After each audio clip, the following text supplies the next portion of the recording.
The year is 2011, Cars 2 was just about to be released and the world was only less shit than it is now, just a tiny bit.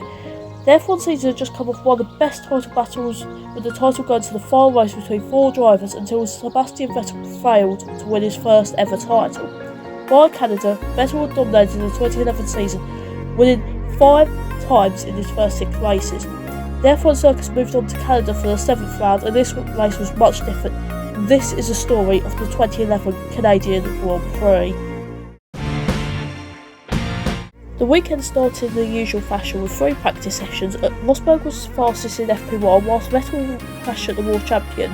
In FP2, Alonso was the fastest, but Sergio Perez decided to withdraw from the rest of the weekend due to his monster crash in Monaco a couple of weeks prior.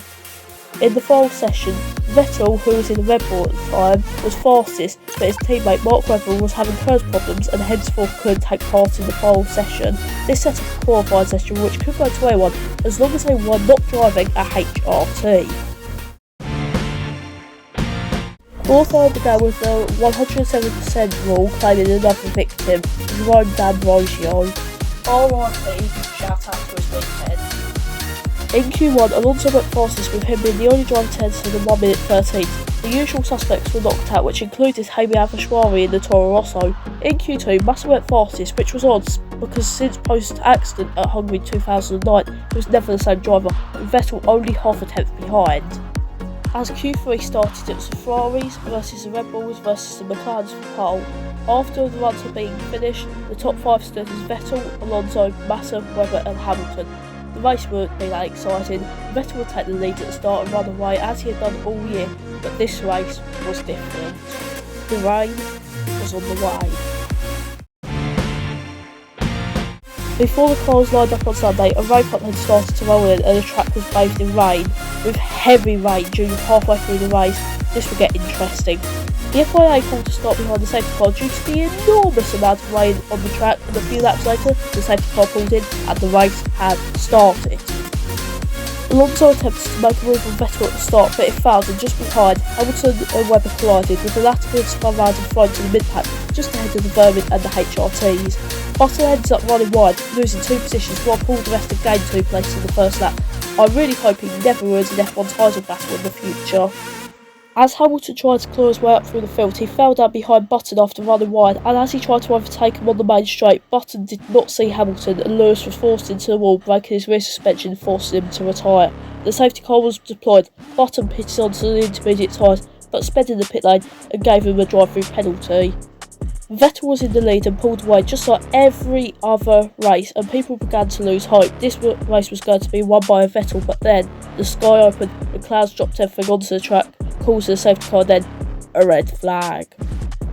Now, for all of you watching with 2021 Spa trauma, don't worry. Although the race was red flagged for 2 hours, they got back underway behind the safety car for 7 laps, but then the safety car came in and they were back underway at the Circuit Gilles Villeneuve.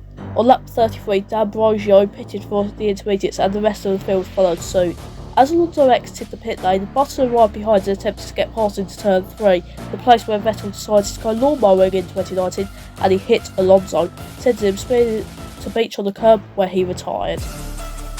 As a result, the safety car came out and the order was Vettel from Kobayashi, Massa, Heidfeld, Petrov and the devil himself, Paul di Resta. Button, because of the collision, he got front wing damage and a puncture and he had to pit. This threw him down to 21st in last place behind the HRTs, a fate worse than death. On lap 44, Button was already up to 14th and was gaining ground quickly after the safety car came in. Moving back to the race at hand, DRS was enabled on lap 46 and this allowed the battles to intensify, and with this came the switch to slicks, slowly starting with Webber. Kobayashi and Massa duelled for second place as the laps began to die down before Schumacher flew past into second. Vettel meanwhile was driving away from the field and was certain to win with 15 laps remaining. But then, on lap 56, Heidfeld tapped the back of Kobayashi and this damaged his front wing, causing it to fall off a few corners later. And it slid onto the car, he lost control, skated into the wall and retired. This happened to bring out the safety car, which in turn caused a round of pit stops. The race restarted on lap 61, a 10-lap battle to the end, and shockingly, Vettel disappeared, leading all the other drivers to fight for scraps. Schumacher and Webber will continue their battle for second until lap 67 when Webber was victorious.